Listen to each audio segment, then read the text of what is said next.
Do I have everybody's attention now? Yo les amis, ici c'est Catchatrap, et on parle catch. Aujourd'hui review de SmackDown du 12 février 2021. Et avant de commencer cette vidéo, j'aimerais vous demander de liker, de commenter, de vous abonner, de partager, extrêmement important pour développer cette chaîne. Et on va au devant les amis, des 200 abonnés avant la fin février. Donc comme d'habitude, les SmackDown s'ouvrent sur Roman Reigns, Paul Heyman, Jey Uso, et cette fois-ci Adam Pearce est sur le ring avec un dossier à la main.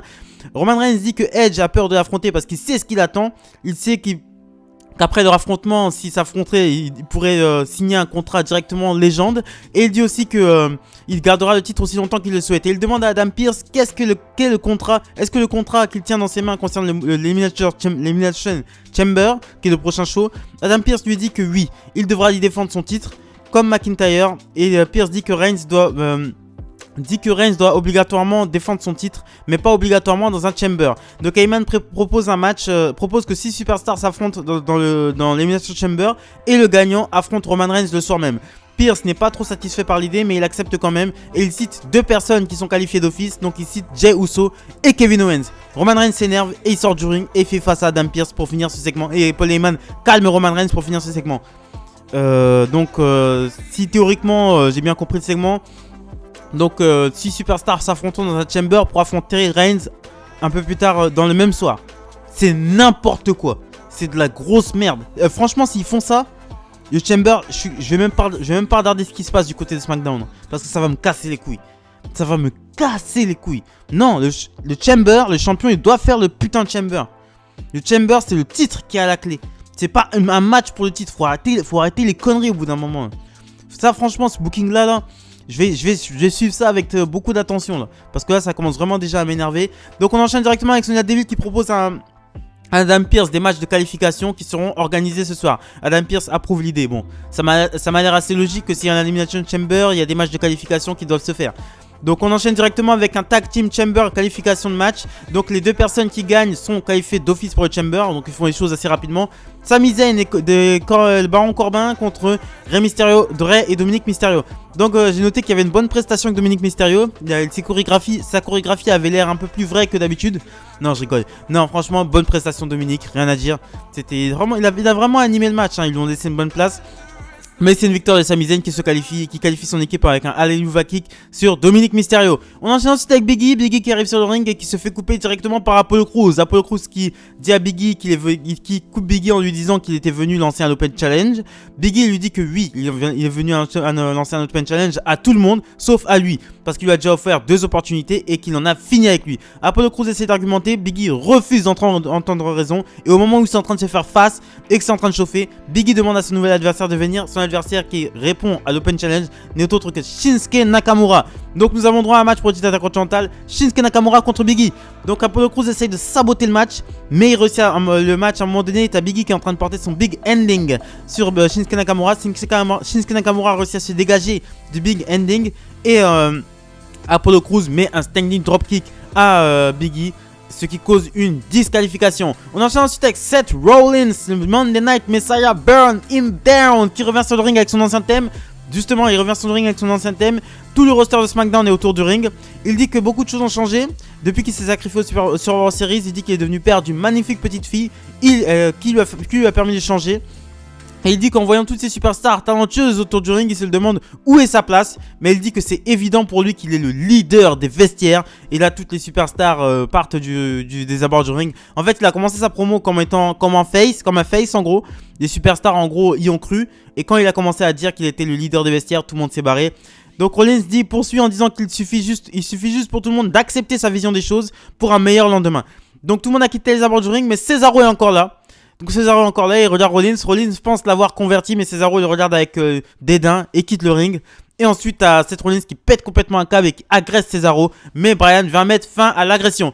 Donc Seth Rollins qui est toujours dans cette démarche du Monday Night Messiah, qui est toujours dans cette démarche de purifier les vestiaires de SmackDown. Et c'est sympathique, hein, bon. Quand il est venu avec le Burn It Down, j'y croyais pas une seconde qu'il allait faire un face turn. Le mec il est habillé en noir avec une cravate rouge. Voilà, les codes de couleur c'est quand même assez important, hein. Un face ne peut pas s'habiller en noir avec une cravate rouge. C'est absolument impossible. On enchaîne ensuite avec le 3ème match de la soirée. 3ème match je crois. Bayley contre Ruby Riott. Donc Natalya et Tamina sont en train de regarder des matchs. Je ne sais pas pourquoi. Je sais pas, il y a une rivalité entre ces deux équipes, je ne sais pas du tout.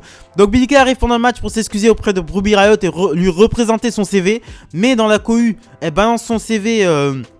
Elle balance son CV sur le ring. L'arbitre regarde, veut dégager le CV du ring parce que rien ne doit être sur le ring hormis les deux catcheurs.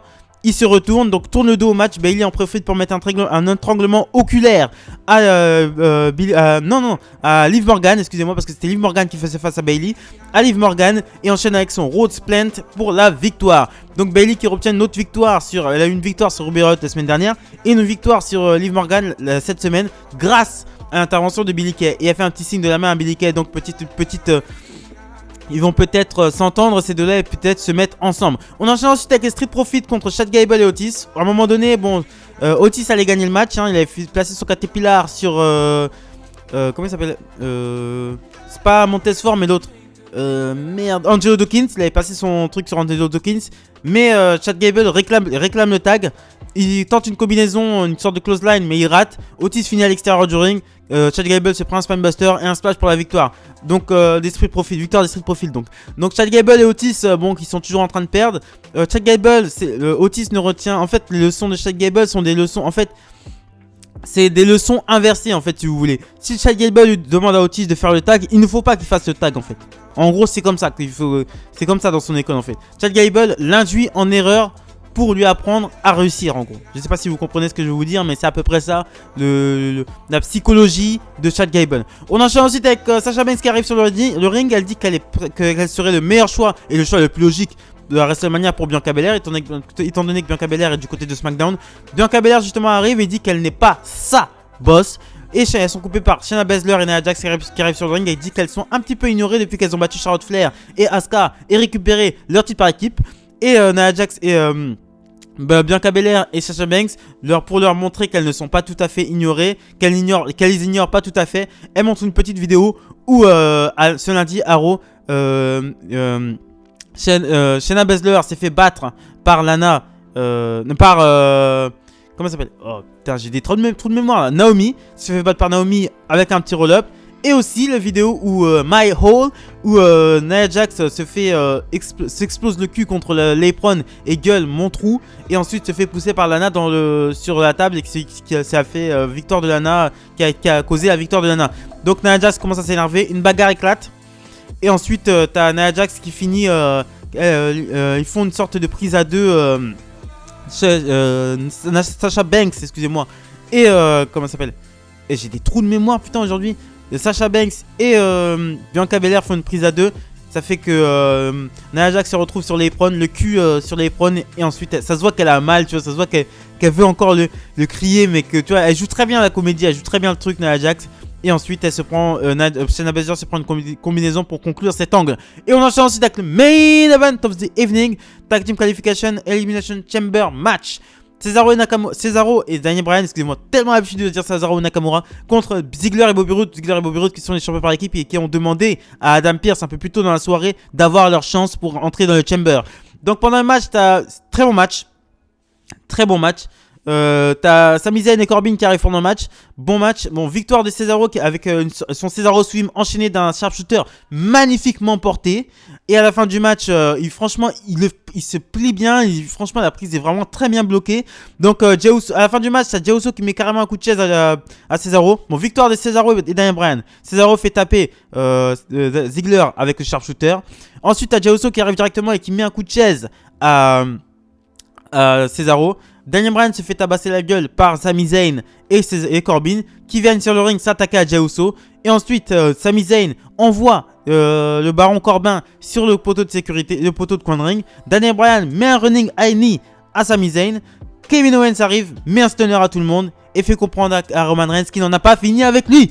Donc voilà, c'est ce que je pensais du SmackDown du 12 février 2020. Abonnez-vous, likez, commentez, partagez. Très important pour le développement de la chaîne.